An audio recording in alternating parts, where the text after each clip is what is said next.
अपघातासारख्या कोणत्याही इमर्जन्सीसाठी आता प्रवासाची रिस्क घेण्याची गरज नाही, कारण आता कणकवलीत सर्व अत्याधुनिक सुविधांनी सुसज्ज आहे डॉक्टर नागवेकर हॉस्पिटल आणि नर्सिंग होम। अत्याधुनिक ट्रॉमा केअर, अत्याधुनिक ambulance, trauma care surgeon, neurosurgeon उपलब्ध, रक्तपेढीची सुविधा, 20 किलोमीटर परिसरात ॲम्ब्युलन्सची मोफत सुविधा।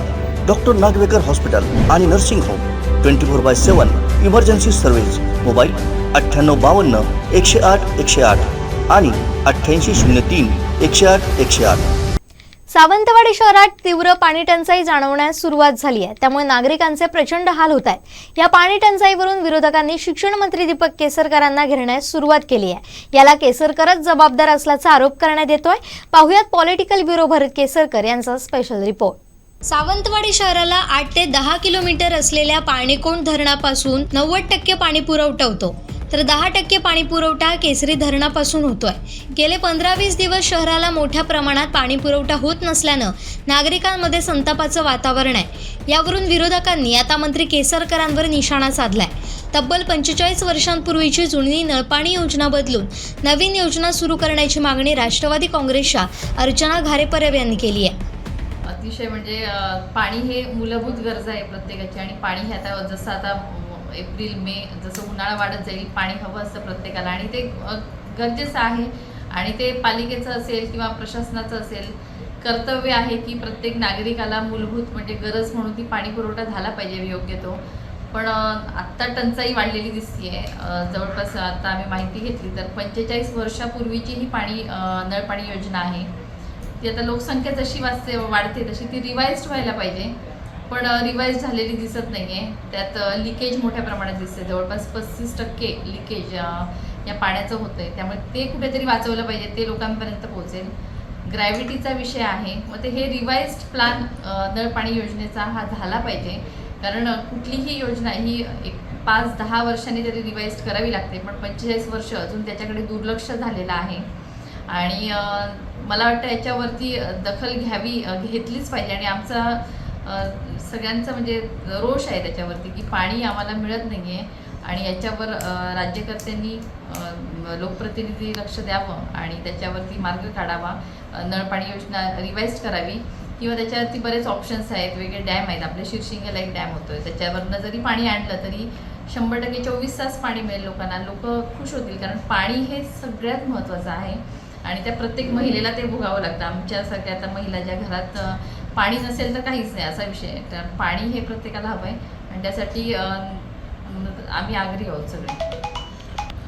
आम्ही रस्त्यावर उतरू वेळ प्रसंगी, घागर मोर्चा आम्ही मंत्रालयावर पण चालून जाऊ घागर घेऊन, असा विषय नाही। ते सावंतवाडीतच नाही, आम्ही मोर्चा काढायचा असेल तर मोठ्या प्रमाणात पण काढू, पण पाणी हे प्रत्येकाला मिळालं पाहिजे ही आमची भूमिका आहे। सावंतवाडीतील पाणी टंचाईला सर्वस्वी शालेय शिक्षण मंत्री दीपक केसरकर जबाबदार असल्याचा आरोप ठाकरे गटाचे तालुका प्रमुख रुपेश राऊळ यांनी केलाय। दीपक केसरकर यांचं शहराकडे लक्ष नसून ते केवळ मुंबई आणि कोल्हापूरचे पालकमंत्री पद घेऊन मिरवतायत असा घणाघात त्यांनी केलाय। पाणी टंचाईला 100% केसरकर जबाबदार आहेत। म्हणजे आपण जेव्हा मी म्हणतो की मी एखादा लोकप्रतिनिधी आणि ह्या गावाचं नेतृत्व करतो, तेव्हा 100% त्याच्या जे विकास कामात जे अडचणी येत आहेत त्या कुठंतरी बाजूला सारण्यात आपण जर अपयशी ठरलो तर ते नेतृत्वात येते।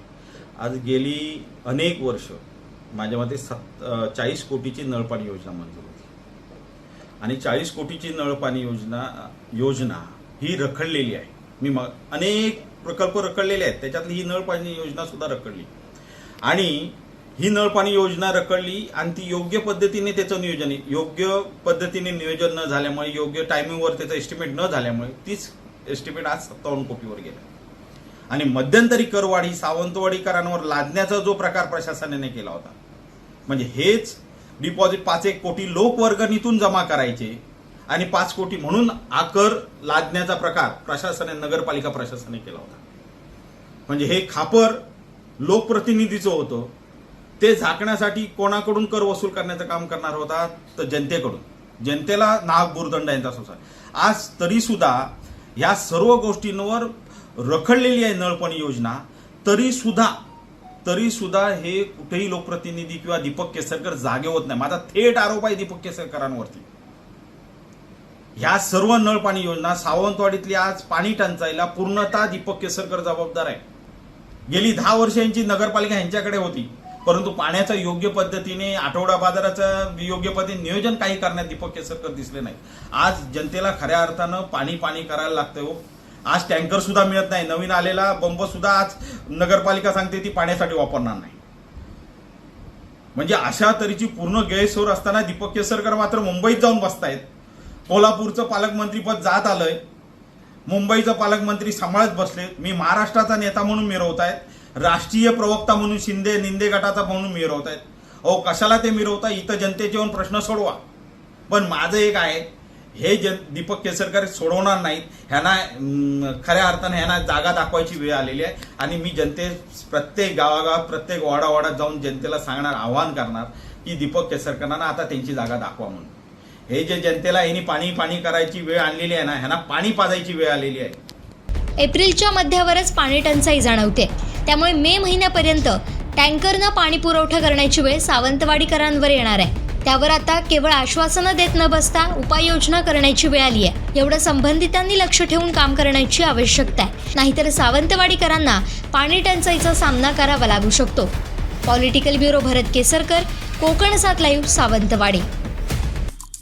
आमचे दिवसभरातले सर्व अपडेट्स, ताज्या घडामोडी आणि थेट लाईव्ह पाहण्यासाठी सबस्क्राईब करा, लाईक करा कोकणचं नंबर 1 महा चॅनल कोकण 7 लाईव्हचं YouTube चॅनल.